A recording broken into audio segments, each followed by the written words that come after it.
विधानसभा में कोटा सुसाइड पर हंगामा देखने को मिला है। मंत्री हिमसर ने धारीवाल के सवाल पर जवाब दिया है। जयपुर, कोटा, जोधपुर में रखे गए हैं काउंसलर और कोचिंग सेंटर्स को लेकर बिल लाएगी सरकार। कोचिंग सेंटर्स पर नहीं कर सकते दादागिरी। तो फिलहाल यहां पर चिकित्सा मंत्री की तरफ से ये जो जवाब है वो दिया गया है, क्योंकि कोचिंग सेंटर्स का जो मुद्दा उठाया गया था कि कोचिंग सेंटर्स में काउंसलर होने चाहिए जिससे कि जो सुसाइड के मामले हैं वो खत्म होंगे। लेकिन धारीवाल के इस सवाल पर मंत्री ने जवाब दिया है। क्या कुछ कहा है आपको सुनवाएंगे भी, क्योंकि कोचिंग सेंटर्स पर उन्होंने कहा है कि दादागिरी नहीं कर सकते हैं। सुनिए जरा। Guidelines for regulation of coaching centres, ये एवरी इंस्टीट्यूट जो है कोचिंग सेंटर के अंदर जो है इनके अंदर काउंसलर होना अनिवार्य था। ये केंद्र सरकार की गाइडलाइंस थी। हमारी गाइडलाइंस भी स्टेट ने भी जारी करी। इसका जो है ड्राफ्ट बिल पब्लिश हो गया है जुलाई 2024 में। 6 अगस्त को सुझाव मांगे गए स्टेक होल्डर से, कोचिंग सेंटर से। अब ये बिल जो है ये बिल्कुल तैयारी पे है to be presented in the house. बढ़ते आगे, ब्यावर के विजयनगर से खबर है, जहां पर नाबालिग लड़कियों के शोषण का मामला आया है सामने। विजयनगर में पुलिस का बड़ा एक्शन देखने को मिला है। चिल आउट कैफे पर चलाया है बुलडोजर। पालिका कर्मचारियों ने कैफे को सीज किया है। मील रोड पर स्थित है चिल आउट कैफे। तो फिलहाल बड़ी जानकारी इस वक्त हम आपको दे रहे हैं, जहां पर पालिका कर्मचारियों ने कैफे को सीज किया है। ये जानकारी है, नाबालिग लड़कियों ने के शोषण का ये पूरा मामला है जिस पर यह देखने को मिला है। चिल आउट कैफे पर बुलडोजर चलाया गया है।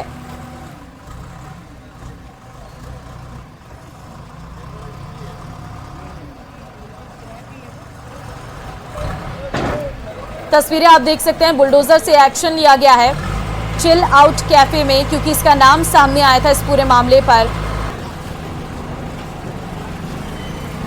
ब्लैकमेलिंग का ये पूरा मामला है, जहां पर नाबालिगों को ब्लैकमेल किया जाता था, उनका शोषण किया जाता था और इस पूरे मामले पर लगातार एक्शन देखने को मिल रहा है। 9 लोग पहले ही गिरफ्तार किए गए हैं और अब इस पूरे मामले पर लगातार एक्शन भी देखने को मिल रहा है, क्योंकि इस कैफे का भी नाम इसमें सामने आया था। ऐसे में इस कैफे पर तुरंत पुलिस का एक्शन देखने को मिला है। इसे सीज भी किया गया है और साथ ही साथ बुलडोजर एक्शन भी देखने को मिला है।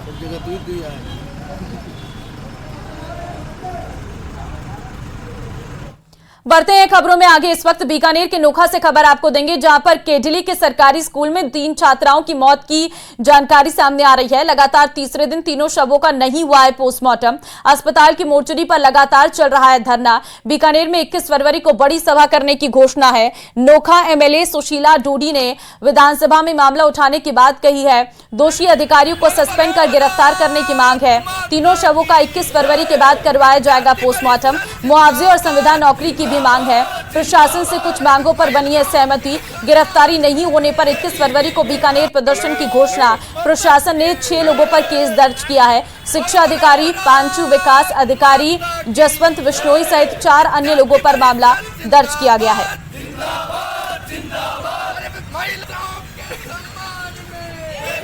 हमारी सर्वप्रथम मुख्यतः मांग जो नोखा के केडली गांव में विद्यालय में 3 छात्राएं डिग्गी में धंसने के कारण गिर गई और उनकी मौत हो गई, उसको लेकर हमने आज प्रदर्शन किया है। और इसमें मुख्य मांग यही है कि उनको न्याय दिया जाए। और जो अधिकारी, पहले एक पत्र जारी हुआ कि उसमें बताया गया कि ये 2 महीने पहले मांग की गई थी प्रधानाचार्य की तरफ से कि इस पे कार्रवाई की जाए और इस डिग्गी की मरम्मत करवाई जाए, परंतु अभी अधिकारी उस चीज को नकार रहे हैं, कह रहे हैं फर्जी पत्र है। तो सबसे पहले विद्यार्थी परिषद मांग करती है कि इस पे एक जांच कमेटी गठित हो और इस पे जांच की जाए कि कौन इसमें दोषी है। राजस्थान सरकार की वित्त मंत्री दिया कुमारी द्वारा बुधवार को पूर्ण बजट दूसरा पेश किया गया। इस बजट से पेश होने के बाद केंद्रीय कृषि राज्य मंत्री की मौजूदगी में आतिशबाजी की गई। इस दौरान बीजेपी के कई पदाधिकारी और कार्यकर्ता भी मौजूद रहे और इस बजट की सराहना की गई। केंद्रीय कृषि राज्य मंत्री भागीरथ चौधरी ने कहा कि डबल इंजन की सरकार राजस्थान और देश में लगातार प्रगति के पथ पर कार्यरत है।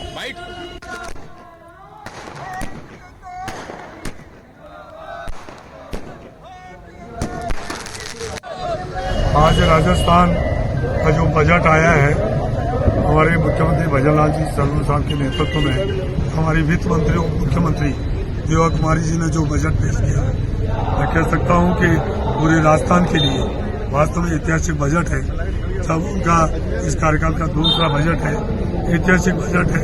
पहला बजट भी ऐसा था कि उससे पूरे प्रदेश में जो इस तरह के विकास काम हुए, चाहे ग्रामीण क्षेत्र हो, चाहे शहरी क्षेत्र हो, चाहे किसान वर्ग हो, चाहे मजदूर वर्ग हो, चाहे महिला हो, सबके लिए जो इस बजट के अंदर जो ने कमर कस ली है।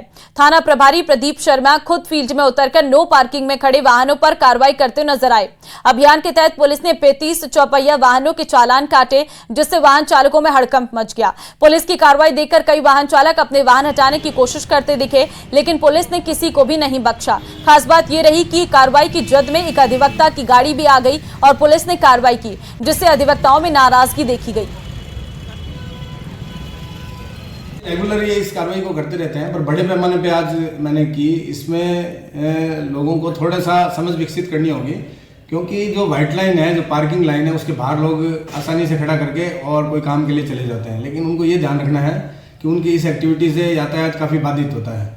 तो आज हमने लोगों को समझाने के लिए, बताने के लिए आज हमने व्हील लॉक लगाए हैं करीब 35 गाड़ियों के, और वो ये बताने के लिए है सिर्फ कि आपकी जागरूकता है दूसरों को परेशानी से बचा सकती है। बढ़ते आगे, राजसमंद जिले की कुंवारिया पुलिस चौकी पर यूनिसेफ के सहयोग से policing for care of children कार्यक्रम में पुलिस थाना स्तरीय आमुखीकरण कार्यशाला आयोजित की गई, जिसमें पुलिस और यूनिसेफ के सदस्यों के साथ ही पुलिस मित्रों, ग्राम रक्षकों, सुरक्षा सखियों और गणमान्य व्यक्तियों ने भाग लिया। आमुखीकरण के दौरान चौकी प्रभारी एएसआई कमलेंद्र सिंह ने बालकों के साथ वर्तमान समय में होने वाले विभिन्न अपराधों और सुरक्षा संबंधित बिंदुओं पर जानकारी दी। उन्होंने समुदाय को साइबर अपराधों, बाल नशाविधि की रोकथाम और बालकों के विरुद्ध होने वाले अन्य अपराधों की रोकथाम की विभिन्न प्रक्रियाओं के बारे में बताया।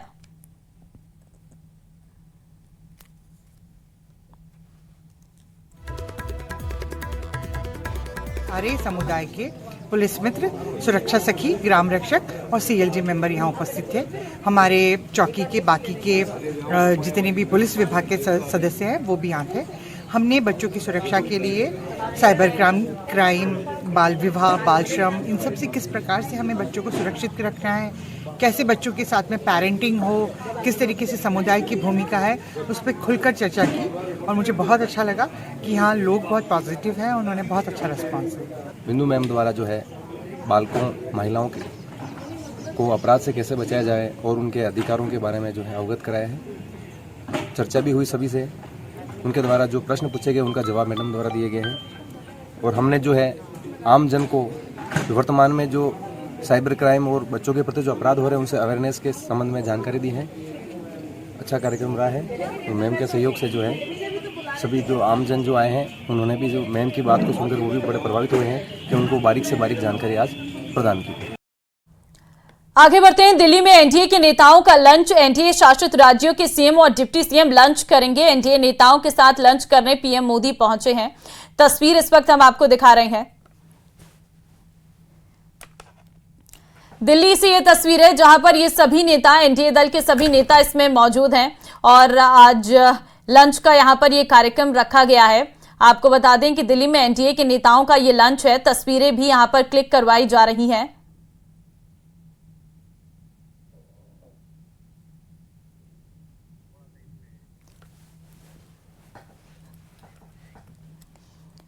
दिल्ली में एनडीए के नेताओं का लंच का ये कार्यक्रम है और आप तस्वीरें देख सकते हैं। यहाँ पर फोटो सेशन जो है वो करवाया जा रहा है। इसमें एनडीए शासित राज्यों के सीएम हैं, डिप्टी सीएम हैं। अब ये तस्वीरें क्लिक होने के बाद ये लंच का पूरा कार्यक्रम रखा गया है। एनडीए नेताओं के साथ लंच करने प्रधानमंत्री नरेंद्र मोदी पहुंचे हैं। सीएम भजन लाल भी इस कार्यक्रम में मौजूद हैं और डिप्टी सीएम दिया कुमारी भी कार्यक्रम में मौजूद है। साथ ही डिप्टी सीएम प्रेमचंद बैरवा भी इस कार्यक्रम में मौजूद है।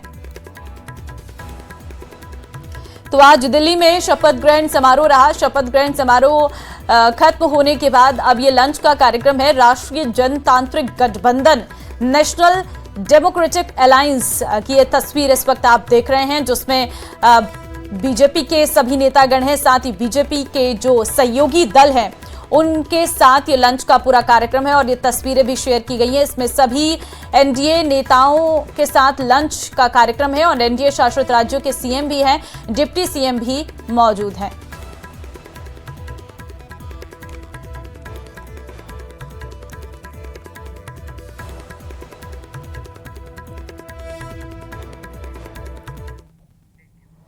बाड़मेर से आपको खबर देंगे, नशा तस्करी पर बड़ा एक्शन देखने को मिला है। पुलिस ने अफीम तस्कर को इस दौरान गिरफ्तार किया है। आरोपी के कब्जे से 851 ग्राम अफीम जब्त की गई है। पुलिस ने रामनगर स्थित मकान में दबिश देकर ये गिरफ्तारी की है। आरोपी के खिलाफ NFPS एक्ट के तहत मामला दर्ज कर जांच शुरू की गई है। तो बड़ी जानकारी इस वक्त आपको दे रहे हैं, नशा तस्करी पर एक्शन देखने को मिला है। पुलिस ने अफीम तस्करी में एक आरोपी को गिरफ्तार किया है। पुलिस ने रामनगर स्थित मकान में दबिश देकर गिरफ्तारी की है।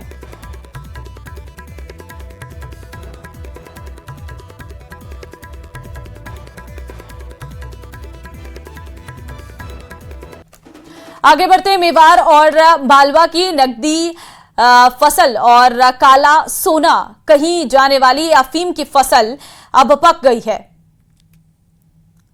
और चित्तौड़गढ़ जिले के कई स्थानों पर किसानों ने इनकी पूजा अर्चना के बाद अफीम की चराई और लुराई शुरू कर दी है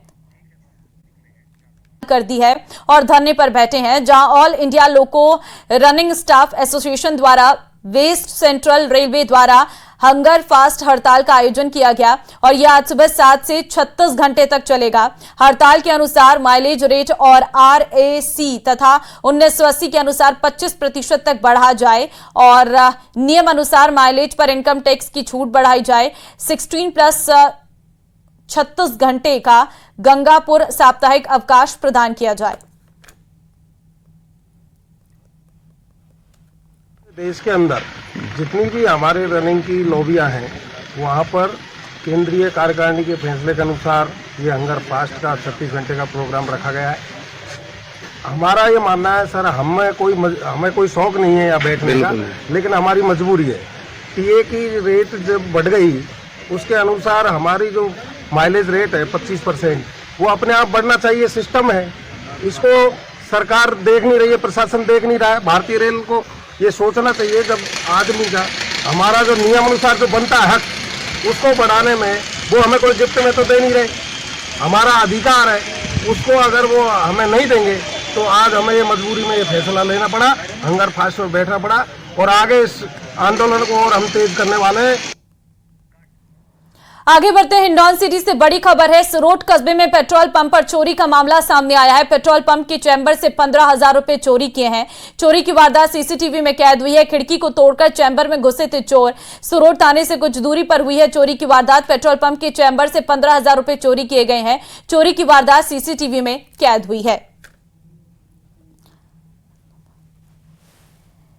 तो ये तस्वीरें आप देखिए, जहां पर 15,000 रुपए की चोरी का ये मामला सामने है। पेट्रोल पंप के चैम्बर से ये 15,000 रुपए की चोरी हुई है। चोरी की वारदात सीसीटीवी में कैद हुई है।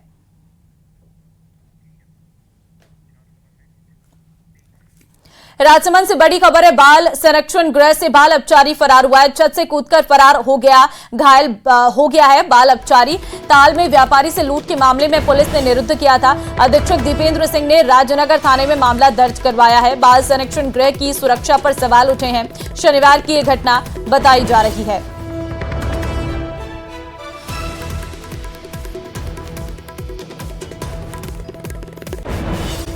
एक्ट 2023 के प्रावधानों के क्रियान्वयन के संबंध में दूर संचार संदेशों के विधिपूर्ण अपरोधन के लिए प्रक्रिया और रक्षोपाय नियम 2024 को दिनांक 8 दिसंबर 2024 को अधिसूचित किया है। इस विशेषाधिकार का सही उपयोग सुनिश्चित करने के लिए कानून एवं नियमों में ही सभी आवश्यक प्रावधान निहित हैं, जिनकी सदैव कड़ाई से पालना की जाती है। मैं आपको बताना चाहूँगा कि राज्य में इंटरसेप्शन किए जाने के लिए अतिरिक्त मुख्य सचिव गृह विभाग सक्षम प्राधिकारी हैं, जो अधिकृत पुलिस अधिकारियों द्वारा प्रेषित एवं निर्धारित मापदंडों को पूरा करने वाले प्रस्तावों के आधार पर ही इंटरसेप्शन किए जाने के आदेश देते हैं। ऐसे इंटरसेप्शन आदेशों को रिव्यू किए जाने हेतु मुख्य सचिव की अध्यक्षता में कमेटी का गठन किया गया है, जिसमें अतिरिक्त मुख्य सचिव, वित्त विभाग व प्रमुख शासन सचिव, विधि एवं विधिक कार्य विभाग भी सदस्य हैं।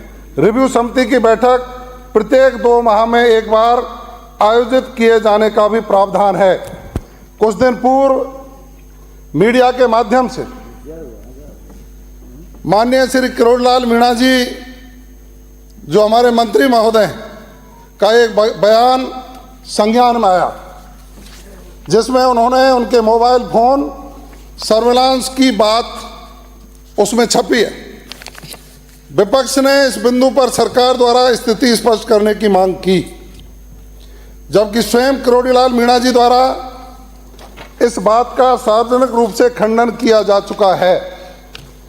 मैं पूरी जिम्मेदारी से इस सदन को आश्वस्त करना चाहूँगा कि वर्तमान सरकार द्वारा श्री किरोड़ीलाल मीणा जी का फोन इंटरसेप्ट नहीं किया गया है। अभी अब हो गया, हाँ अब 2 मिनट आप बोल लो फिर। माननीय अध्यक्ष महोदय, आपके जवाब से हम संतुष्ट हैं। बात ये आती है कि जब आपके कैबिनेट मंत्री ने आप पे आरोप लगाए और आपने कहा फोन टेप नहीं कर रहे, तो आप उस पर कार्रवाई करेंगे कि नहीं करेंगे? सबसे पहली बात, आप उस पर कार्रवाई करिए। और ये पहला मौका नहीं है माननीय अध्यक्ष महोदय, इससे पहले भी राइजिंग राजस्थान का जो कार्यक्रम हो रहा था, उससे पहले भी कैबिनेट मंत्री के द्वारा सरकार पे आरोप लगाए गए थे कि मुख्यमंत्री जी को मेरे ऊपर संशय है कि मैं उस कार्यक्रम के अंदर कोई भी उड़दंग करवा सकता हूं। यह बात भी उनके द्वारा मीडिया के अंदर आई गई थी। तो मेरा आपसे आग्रह है, 2 बातें नहीं हो सकती। जब कैबिनेट मंत्री ने आपको इस्तीफा दे रखा है और वो आपको कह रहा है कि मेरे फोन टेप हो रहे हैं, आपके प्रदेश अध्यक्ष ने उसको नोटिस दिया है। उन्होंने नोटिस में ये नहीं कहा कि मैंने गलत कहा है, नोटिस में माननीय अध्यक्ष जी उन्होंने ये कहा है कि मुझे ये बातें सार्वजनिक स्तर पे नहीं कहनी चाहिए थी। उन्होंने ये माफी नहीं मांगी है, मेरे पास डॉक्यूमेंट्स है। उन्होंने जो रिप्लाई भेजी है उसमें उन्होंने ये नहीं कहा कि मैंने गलत आरोप लगाए हैं। उन्होंने ये कहा कि मेरे पास इनपुट है। तो माननीय अध्यक्ष महोदय, आप मालिक हैं यहाँ सदन के, विधानसभा चल रही है और मुझे एक बड़ा दुख हुआ, आपने पूरे दिन की कार्रवाई उस दिन बाधित कर दी। आप बाहर मीडिया में आके गृह राज्य मंत्री ये बात बोल के आए कि हम फोन टेप नहीं करा रहे, और ये बात यहाँ कह देते तो हल्ला ही नहीं मचता। और आप मेरी स्पीच जो है पूरी, उसके अंदर आप लोगों ने वो करवा दी कि भाई टीकाराम जूली बोलेगा तो सरकार को बैठिए। ये क्यों आपने मेरे को किया तो मैं आपको नहीं किया सर, स्थिति बता दूं कि सारे दिन स्थगित की। आपसे तो कोई आग्रह मैंने सारे दिन स्थगित करने से पूर्व 2 बार विपक्ष को बुलाया, बातचीत के लिए बुलाया। जब विपक्ष नहीं आया तब मैंने आखिर 3:15 बजे और स्थगित करके कहा ताकि आपका भाषण हो। आपका भाषण नहीं हो, ऐसी कोई न तो मेरी मंशा थी न शायद पक्ष की रही होगी। आप लोग आए, बोले, और अभी भी चाह रहा हूं, आपने अपनी बात कह दी, इन्होंने कह दी, अब हम सदन चलाए, अच्छा चले। लिए तो कहा ही नहीं, सरकार की मंशा थी कि इनका भाषण ना चाहते थे। आप तो चाहते थे प्रतिपक्ष बोले, लेकिन आपके कुछ लोग नहीं चाहते थे कि मैं बोलूं और मुख्यमंत्री का भाषण भी शांतिपूर्वक हो। मेरा आपसे आग्रह है श्रीचंद जी, ये देखो श्रीचंद जी, मैंने आपको 10 बार कहा आप विराज जाया करो। आप ये मेरा काम है यार, मैं इनको संभालूं, आपको बात करूं। बैठे नीचे। मंत्री जी, ये नहीं, यहाँ पे कोई कार्ड प्ले सदन में नहीं होगा, और जब मंत्री जी करते हैं तो बड़ी पीड़ा होती है। नो, इधर भी नहीं, कोई इधर करता है तो गलत है, कोई नहीं बोलेगा। इनकी बात हो गई, अब सदन की बहस शुरू करते हैं। हो गया। ये मंत्री का इस प्रकार से यहाँ पे फिर आप फिर वो भी तो धारीवाल जी को अखबार के लिए मना कर रहे थे, और मंत्री खुद यहाँ पे किस प्रकार से बोलेंगे फिर मुझे ये तख्तियां विधानसभा में अलाउड है या नहीं है? ये कोई गदर बचा रखा है सरकार ने? आप बोले नहीं, तख्तियां अलाउड है क्या? संसदीय मंत्री बता दे, तख्तियां अलाउड है? आपका मंत्री तख्तियां लेके आता है, ये मंत्री का व्यवहार है। मंत्री तख्तियां लेके आ रहा है। सब लोग अपनी सीटों पे बैठे, शांतिपूर्वक सदन चले, सहयोग करें। माननीय अध्यक्ष जी, मेरा आग्रह है कि सरकार, अगर किरोड़ी मीणा जी का आपने फोन टेप नहीं किया तो आपने जवाब दे दिया, और जवाब दे दिया तो फिर किरोड़ी मीणा जी पर आप कार्रवाई करिए। आप उनका इस्तीफा क्यों नहीं कर रहे? और हम इस कार्रवाई पे बहिर्गमन करते हैं। सरकार ने स्पष्टीकरण कर दिया है, सरकार ने अपना स्पष्टीकरण दे दिया है। अरे माननीय मंत्री जी, ये बर्दाश्त नहीं करूंगा। आई एम सॉरी टू से। माननीय सचेतक महोदय, संध्या मंत्री, ये बर्दाश्त नहीं करेंगे। फिर विपक्ष को क्या कहूंगा मैं? अध्यक्ष महोदय, सदन की कोई मर्यादाएं होती हैं, सत्ता पक्ष का कोई रोल होता है। मैं हम सब माफी चाहते हैं सर, माफी चाहते हैं। मैं कहूँ मुझे अच्छा नहीं लग रहा है। नहीं, हम माफी चाहते हैं, हम नहीं करेंगे। आप माननीय अध्यक्ष महोदय, आपने सरकार का वक्तव्य दिलाया। सरकार की तरफ से ये स्पष्ट कथन किया गया विधानसभा के पवित्र सदन में कि ऐसा फोन टैपिंग करना वर्तमान कानून के अनुसार संभव ही नहीं है और वास्तव में भी कोई नहीं किया गया है।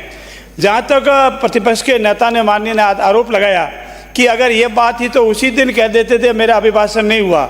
ये कांग्रेस अंतर्कलह से जूझ रही है, न इनके पास विजन है, न इनके पास कोई दिशा निर्देश है, सिर्फ अपनी बात खेप मिटाने के लिए आरोप लगाए जा रहे हैं। मैं आक्षेप लगाता हूं प्रतिपक्ष के नेता पर, अगर उनके पास फोन टैपिंग का कोई मटेरियल नहीं है तो किस आधार पर पूरा दिन सदन की कार्रवाई को बाधित करने के लिए उन्होंने प्रयास किया?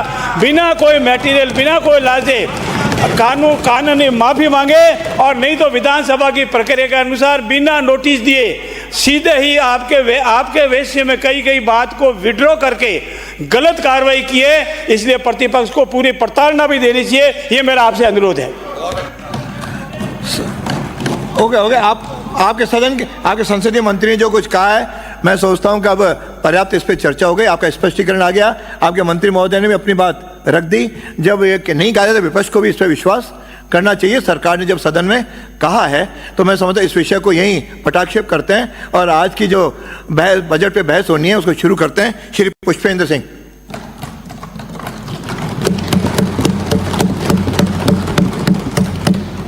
अध्यक्ष महोदय, 2025-2026 के आए हुए अनुदान मांग के चर्चा पर मुझे आपने बोलने का जो मौका दिया है, मैं आपका बहुत बहुत आभार व्यक्त करना चाहता हूं। अध्यक्ष महोदय, 19 फरवरी को जो राजस्थान का जो बजट आया है, मैं समझता हूं कि बहुत ही एक अच्छा बजट पेश किया गया है, जिसमें उन्होंने